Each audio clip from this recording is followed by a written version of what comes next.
வணக்கம். என்னுடைய அருமை நண்பர் அமரர் விஜயகாந்த் அவர்களுக்கு மத்திய அரசு பத்மபூஷன் விருது கொடுத்து கௌரவித்திருக்காங்க. அது நமக்கெல்லாம் ரொம்பவும் மகிழ்ச்சி.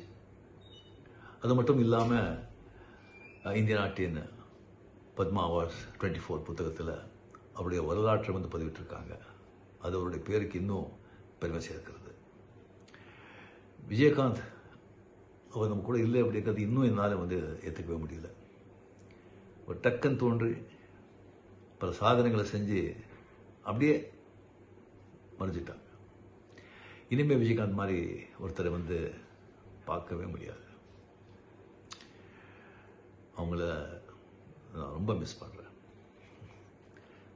ஸோ ஒரு முதலில் பிறந்த ஒரு மதுரை வீரன் நம்ம கேப்டன் விஜயகாந்த் அவர்கள். அவர் நாமும் வாழ்க. நன்றி. வணக்கம். வணக்கம்.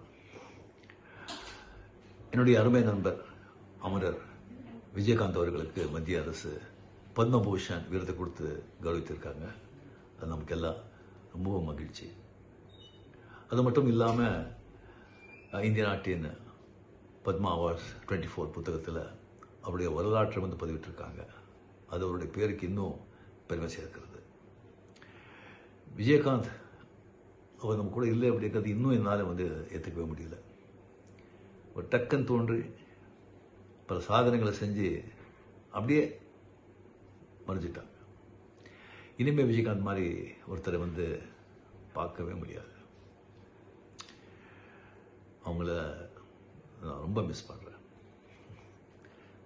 ஸோ ஒரு முதலில் பிறந்த ஒரு மதுரை வீரன் நம்ம கேப்டன் விஜயகாந்த் அவர்கள். அவர் நாமும் வாழ்க. நன்றி.